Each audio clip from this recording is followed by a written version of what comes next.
The Mothers of Real Estate is sponsored by Streetwise Mortgages, an award-winning mortgage brokerage serving clients across Ontario. Book a complimentary consultation or learn more at streetwisemortgages.com.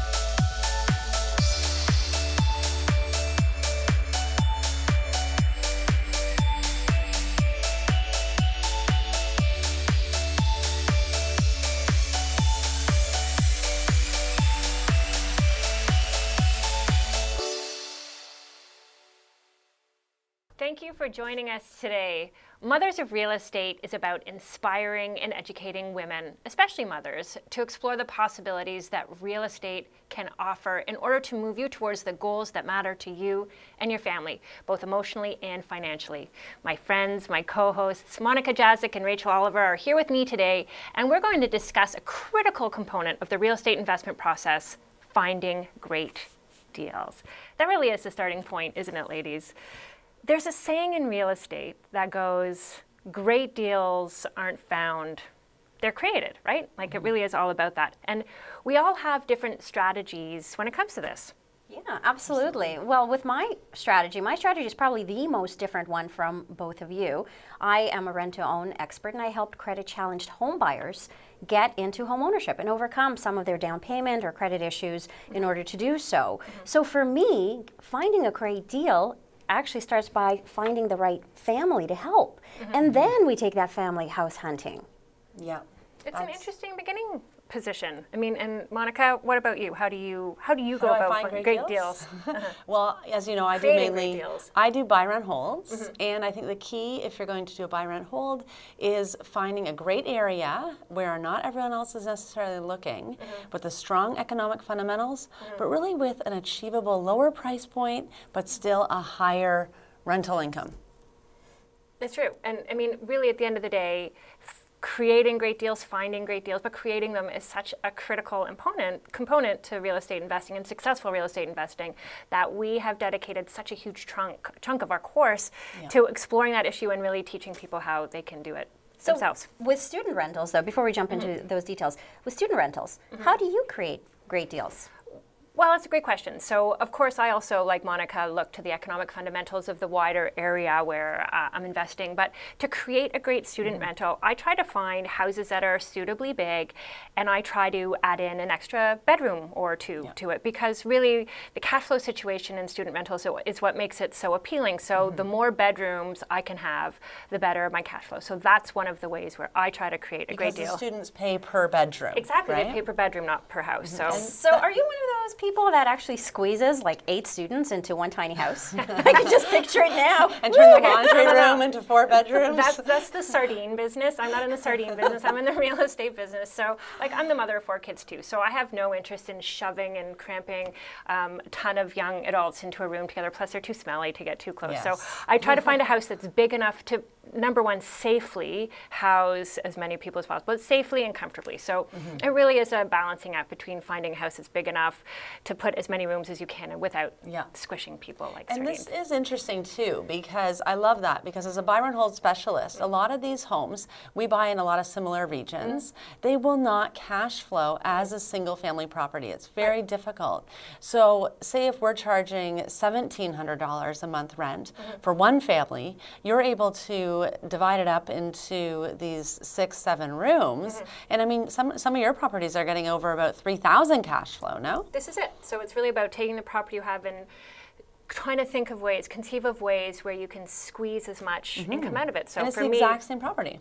So for me, it's number of rooms. For you, it might be adding a secondary suite. Yes, right? I do love that. And for me, it's, you know, basically single family, or it could be a condo, or it could be a town. There's different ways of doing a rent to own, but the cash flow in that capacity is anywhere from $500 to $700 just from one family, so I don't have to worry about the renovations and restructuring and rejigging. We take a move-in ready property that family has selected based on their budget, based on their lifestyle, based on their preferences, and we basically move them in, and the rent-to-own program begins. So I feel actually quite privileged in a way because I don't have some of the same challenges. It certainly does sound like your process is way less headache-oriented than ours is, because you start with a family who's ready to move into a property. Monika and I have to take these properties and figure out ways to either increase the cash coming in or decrease the expenses going out, because at the end of the day, that's really the only way you make money And in if real the estate. numbers don't make sense, we always have to be prepared to go to a new area. And once again,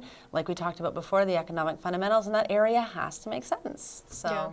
Absolutely, and I've heard so many families who are getting involved in real estate investing, and the numbers don't quite work out, but they suck it up, and they're actually in the negatives. They're not never seeing have to positive do cash that. flow, and that's not the way to get started in real estate investing.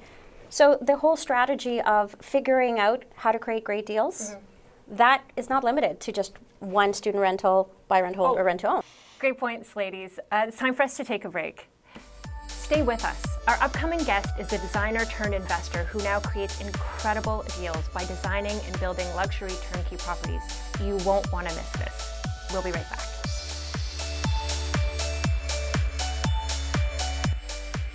The Mothers of Real Estate is sponsored by Streetwise Mortgages, an award-winning mortgage brokerage serving clients across Ontario. Book a complimentary consultation or learn more at streetwisemortgages.com. Are you looking to build wealth through real estate and looking for guidance and expertise on how to structure and finance multiple income properties? At Streetwise Mortgages, we can help you design the right plan. Get a step closer to achieving your goals. To book your complimentary consultation, call 1-800-208-6255 or email info@streetwisemortgages.com.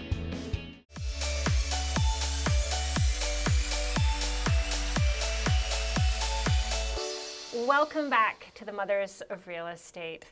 Before the break, we were discussing how each of us create great deals in the context of our individual strategies. We're going to continue this fascinating conversation and include our great friend and fellow investor Jennifer Brouwer to the mix. Jennifer left the design world and is now a full-time investor with a really interesting niche. Thanks so much for joining us, Jennifer. Welcome to the show. Thank you so much for having me. It's great to be here. So, Jennifer, I have to jump in with the first question. I've noticed that you've been featured in many leading design industry magazines, and I think that's a huge accomplishment given how competitive that landscape is. Yet, you decided to leave all of that success behind and move into completely uncharted territory with real estate investing. Yes. Why? Well, it's a funny scenario, actually. I just feel like this way I've been able to create something that is flying to the beat of my own drum. So it's been much easier for me to do exactly what I want, exactly how I want it, and I can take as long as I want or as short of a time period as I want. So all of those have really helped me still be a stay-at-home mom and be the creative that I love to do. Wow, best of both worlds. Love it. Are you saying that your clients were making you crazy? No, I'm not saying that. But I am saying that there is a challenge or two with, walking down this road and helping people spend their money. And so, I call myself a bit of a visionary. And so when you see something really quickly and can see its transformation before it actually happens, it takes a lot longer to explain to other people what you're seeing and then get them there. So I eliminate literally 60% of the time that it takes to do a project because there is no sale. I am the client. Now you're so doing it for yourself. how quickly it can, you can't beat that. It doesn't get any faster. Right. Yeah, that's Phenomenal incredible. plan. That's incredible. So I think everyone just wants to see some examples of your work. So why don't we just dive into that? So let's look at this before photo here. Okay. So what were you thinking? I would have run away if I saw that. It looks like a disaster. My goodness. It's very outdated, very run down. How much did you buy that for? Well, that particular one, it was a power of sale. It was about $425. It was in a hot market, actually. Fear is my friend, actually, because anything that anyone else runs away from, I am charging right towards, because I am able to see past it. So it doesn't matter about the nicotine stains and the 70s show decor and all the things that don't function well, because essentially I'm pretty well rebuilding almost anything that I'm tackling. Are you gutting it? Always, yes. I have a compulsive issue with with doing things well and having a level of quality. And so, again, being a mom and having children, safety first. And so, the DIYs of the world, it can get a little scary out there with the things that people have done on their own. So when I tackle something, I tend to really peel it back so I know what I'm getting into. And where was this property located that we just saw? That was in Markham. Oh my Markham. goodness. Oh, Yes. wow, so run down. I'm amazed you could find properties, even if they're power of sale. That just shows amazing creativity on your part. Because a lot of people think, oh, they just don't exist. Oh, they're far and few between, but you have to, kind of keep your nose to the ground and be actively looking often. We just looked at the befores. Let's look at the after So picture. tell Yes. us what you did to the space to transform it from that, because we Sure. saw what it was before, and it doesn't look like any great shakes to me, though Markham is a great market. Tell us what you did to this place. Well, the in a number nutshell. one, okay, sure. Well, the number one priority for me is always about function. And so I feel that when you're looking at a home that has been built 30, 40 years ago, they lived very differently. So in this particular case, they didn't have access from the garage, they didn't have a mudroom, they didn't have an upper laundry room, they didn't have a finished basement. With all of the other dysfunctional elements and obviously the sad and tired decor, we were able to add all of those elements and then make it really sing. So what's amazing for me is that most people who are real estate investors try to nickel and dime the renovations, and you do the opposite. Why? Yeah, this is again my compulsivity. So it's like when you work in a certain market and you've been doing it for a long time, you cannot go backwards. So there's no making a designer suddenly a DIYer and a builder. And so that is really where there's a vast distinction, is that I really try and create things that I would create for my home. And that was the biggest thing for me with the word investor, as I still don't really call myself an investor. It's funny and it's not a dirty word by any means. But you're making money. Oh, absolutely. What did you buy it for? $425. What did you put into it? $150. And what did you sell it for? $875. Wow. That's a pretty great return. And I see in those pictures, so a lot of people when they're selling, they stage it. Now, is that furniture, like what happened with that furniture? Is that your furniture? And I do purchase furniture because again, I'm a designer, so I have a lot of accounts. So I use what I have, and I basically created a little kind of niche for myself. And you sold that I house stumbled with that upon. furniture in it? Yes. And did your buyers go crazy? Yes. In fact, it was it was pretty sought after. It's funny because my sister-in-law was a real estate agent, and she still gets calls to this day how we ever got that much on that street and what happened and was it made of gold and it's just one of those things where it just goes back to the tried and true. It's an emotional purchase. It's women driven. People want what they want in a price bracket. And so the reality is, in the $900,000 marker, when you have it completely finished and furnished, you can't get that in a builder market. We're going to have to hold you there. We're going to come back and talk to you. We have a lot more questions to ask you, Jennifer, after the break. Stay with us. We are going to be continuing this discussion about turnkey luxury properties and how Jennifer has taken her strategy to cottage country. Stay with us.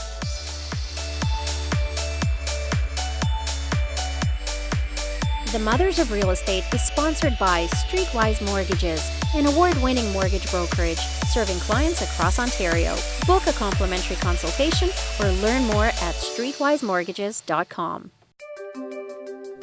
Do you want to invest in real estate but are too afraid to make costly mistakes? The Mothers of Real Estate online training will give you all the tools and resources you need to take you from confused to confident investor in 7 weeks flat. Visit mothersofrealestate.com today to enroll.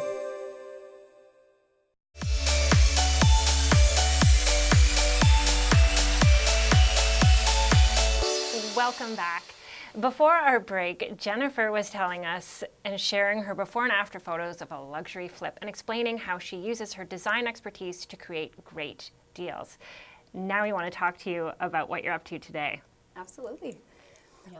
Well, the before and after photos you showed us are pretty compelling. Thank you. Are you still doing these luxury flips in the city, or? I am, and not to get hung up on terminology, but I don't really call them flips. And the only reason for that is because I feel like that has an association to a quick purchase and then release. And I tend to be much more of a buy and hold in for the long term. And so I do hang on to things and sometimes even rent things out. And that is the beauty of being a little bit further north, because the economy can withstand it. You're literally creating great deals that suit your lifestyle, which is what we were talking about earlier. Love it. Love it. So you said you're moving up north. So can you take us through some of the thinking that you use to pick these properties up north? Like what are the attributes you use? What are the things that you use to help you pick these properties? Sure. Well, up north, it's really the same as it is in the city, except for, instead of finding the worst house, the worst house on the best street, you're looking for the worst house on the best water, right? So you're looking for waterfront, you're looking for a marina, you're looking for access, and you're looking for accessible assumed roads. Right. What about amenities? Grocery shops, gas stations, Walmart. Well, here's the thing, is that all of the areas that are untapped have a little bit fewer amenities, but most of the time, people from the city are looking for a break. We're looking for relief. We're franchised to death. And so it's nice to go up and just grab some things at a market instead of having the Walmarts. Absolutely. And so that adds to the quaintness, and it also adds to the feeling of being out of the city. We don't want to turn cottage country into second city. We want to feel like we've really left home, and it becomes a vacation rental. That's what you're focusing on, is cottage country. Absolutely. When you say up north, remember, I have invested up north. Yes. Some people are getting visuals. We're not on Manitoulin Island or any of these areas here. So. But when I hear, I stopped in the city and moved over to the cottage country, all I see is, bigger risk, because luxury rentals are higher risk to begin with, even in a city context. But your pool of buyers or potential renters shrinks even that much more when you go into cottage country. I think you'd actually be surprised, to be honest, because there's so many places for rent that are less than luxury that people are seeking like crazy, because they don't want the second home, the maintenance, the taxes, and all of the things that come with owning a secondary property. So it's the one time when people will happily rent 1 or 2 weeks a year. And the beauty of being in northern Canada is the fact that it's a year-round venture. So you're not only talking about, your 12 or 16 weeks, you're talking about, ultimately, you're a full 52 weeks of the year if you desire. And because it's a short-term rental, you're really able to supercharge that rent. It's not this standard living in it all the time, $1,700 a month rent. That's right. I've seen like luxury cottages, some of them for sale, 3-day rentals. I mean, you're 5-6 digits. Yes, absolutely. And back to my whole risk aspect, because it is seasonal, because you're, short-term rentals, in of themselves, they seem risky. What's the worst case scenario? I'm not a fearmonger. So the worst case scenario for me is that I have to sell it, and that, I don't make a great return, and that I worked on it and essentially didn't profit. But I believe in myself, and I know what I've done, and I have, 18 years to back that up. So I'm not concerned that that's going to happen. It hasn't happened yet. Knock on wood that it doesn't happen now. But it's kind of one of those things where I really do firmly believe that it's an emotional attachment, and I believe that when it's all about how people feel in a space, and just compare it to, say, a vacation rental. People, and when I say that, or not a rental, forgive me, a vacation. Period, right? So like when you're going on vacation, a lot of times people will spend far more looking at a trip to Jamaica or a trip to Mexico to stay in a really elite hotel than they would generally, than how they live. So the vacation rental is the same type of thing, is that they know that they don't have the tie down of the mortgage and the taxes and all the rest of it. So they're ready to up the ante, because if they're willing to pay $3,000 or $4,000 a week, so that's $8,000 a year, you'd be paying $5,000 in taxes on a waterfront. So actually, the numbers, the way they net down, I think you'd be really surprised. So when you throw around numbers like $3,000 a week or something like that, in your head, and I don't know if this is what you're trying to get at, Rachel, but worst case scenario, do you have a number of weeks you really think you'd have to rent your property or properties and say, I really only have to rent them for... You're going to be surprised to hear this, but that is the reality, is that when you purchase a property that is somewhat decrepit, as I always buy the worst of the worst of the worst. So they're unrecognizable by the time I have them. You ultimately only really, in order to cover your carrying costs and your basic expenses, only have to rent a fraction of the time. A fraction of the time. Well, that And you doesn't recoup sound your like costs. risky to me. It actually sounds like you have really great buffers. Jennifer, we're going to have to hold you there. My goodness, we're going to have to have you back to dig into this strategy a little bit more. It is fascinating to hear all of this. Thank you so much for joining us Thank today. you so much for having me. Please stay with us. We'll be right back with some smart tips on how to create great deals in any real estate market.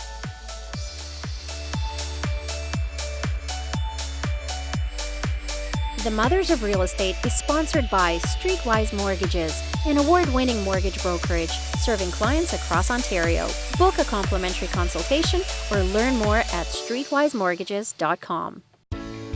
Streetwise Mortgages is a multiple award-winning mortgage brokerage focused on providing tailored mortgage strategies and top-notch lending advice to clients who are looking to build wealth through investing in real estate, self-employed clients, and clients who are dealing with separation or a divorce situation. Learn more at streetwisemortgages.com.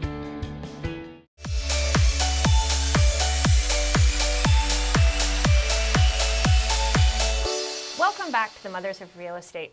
Before the break, we were speaking with Jennifer Brouwer, how she created luxury turnkey designs in cottage country. You know, it was fascinating talking to her, but the question I have about that is, do I have to drive up north in order to create great deals? I mean, do I have to live in my car to find these great deals? Yeah, no, that kind of crossed my mind, but I think it really boils down to knowing what you as an investor want and being clear on who your customer is, who's your ultimate renter, who are you serving, and marrying those two, and ultimately you decide where you're going to go and not go. Exactly, exactly. And today, like in today's market, great deals can be harder to find. But if you know your numbers and you know what you're looking for, you can make it work. I mean, Jennifer knew exactly what her numbers were, and she was able to double them through a strategy that she was confident in, a strategy that actually fit with her life. And I think that to me was what I really noticed in our discussion with her, is that she did know the numbers, but she knows that niche. She is a luxury designer. She's not going any other route. She's not going to cut corners. It was easy for her to take that strategy and move it wherever she wanted for whatever strategy wanted, because she knows herself and knows her client. It was just seemed really brilliant when it's executed that way, doesn't it? Absolutely. I know I was harping on the risk aspects of it, but really that in of itself really brings down the risk quite a bit, because when you're clear and you know what you're going after, you're going to create opportunities within those parameters. You're not worrying about what's happening with your average rentals, what's happening with the student rental market. That she's not impacted by that. She's got very, very specific tunnel vision. And I she really answered respect your that. question without any hesitation whatsoever. Because she knew that, I guess, the rent, it takes 2 or 3 months worth of rentals to cover her costs For the whole for the year. entire year. Imagine, huh? And that's what's truly amazing, is about, you know, knowing your numbers and knowing your costs and knowing your risk. Because real estate can be risky, but so is everything else. I mean, you took a risk getting here today. Well, and again, too, though, when you think about great deals, it doesn't always have to be, like when I think of Jennifer's strategy, the luxury rentals, that to me seems super complicated because I'm not really a luxury design gal, right? And I think at the end of the day, everyone needs to know that it doesn't have to be complicated, that creating great deals can always match you where you're at. And I think that, again, is one of the beauties of our course, is that we teach people, no matter where you're at, whether you're a great designer, whether you're, or wherever you are in your journey, that there's great deals can be found no matter what your skill level And is. it teaches you, like, hidden ways to create cash flow. Find what you're looking to do. How can you create cash flow using that specific strategy? And there are tons of different ways, hidden ways, that I actually even learned from you ladies. I don't know, what's your favorite one about the coat of paint? Well, How simple is that? So I always say that there's only 2 ways to make money in real estate. Either you're going to make more money come in your door, or you're going to keep less money from going out the door, right? So what are some of the easy things you can do to increase the rent? You can actually just put a coat of paint on. Like, that's an easy way. You can do something like rent your garage, which is what I do. Now, it's not a ton of money, but like every little thing, tiny little tips, little steps that don't have to be complicated, you can use like to allowing move you forward. pets. Allowing Like pets allowing in, pets. or renting out a shed or a garage rental, or even if you have some sort of larger kind of building or house near a main road, a lot of people even allow billboard rentals on their fencing or very even in creative. front of their It's house. really creative. And I think that's, again, learning ways And these ideas don't just tend to pop into your head, right? I don't know, they don't for me. And so that was the benefit I found, was learning some of these things by courses, by attending meetups, thinking of different ways where you can add more money. And so learning to think creatively, learning strategies where you might add a second suite to your I house. love like that again, strategy. very That's popular. my This is something that you do. favorite strategy. That's a perfect strategy right now, given where the market is, to create more cash flow with a single family. Yeah, because that was unachievable. I mean, 6 months ago, a lot of our markets capped. So what did we do? Okay, we can't do single family. Let's create a legal suite, and then now you have double the rent. Right. But a lot of people don't realize that there are certain rezoning considerations. And again, that goes back to understanding the fundamentals. It's a great idea, but you need to know how to execute in a way that will actually get you the numbers that you're going And the after. right team. Bingo. And the right team. Right, because not everyone, again, is like Jennifer, who has construction people, in her back pocket. Sometimes you have to start over. You have to find a good general contractor who can help you turn your single-family home into a duplex, right? Being successful with real estate investing is not going to happen in isolation. I know that I experienced that, and I lamented that I didn't have you ladies along on the journey with me at the beginning. But now that we are here, I value it, and I always encourage other investors who are getting started to get out there, talk to others, ask questions. You'll get a lot of creative ideas just from that. Don't go it alone, right? Absolutely. Get the training you need. Hook your cart to the wagon of someone who's doing what you want to do successfully. Meet people, get out there, learn from others, and understand the options is key. And I mean, our course helps introduce all these things to people. Yep, it's the tracks to follow. Thanks for the discussion today, ladies. That's a wrap for today's show. For more information about our online training, please visit us at www.mothersofrealestate.com.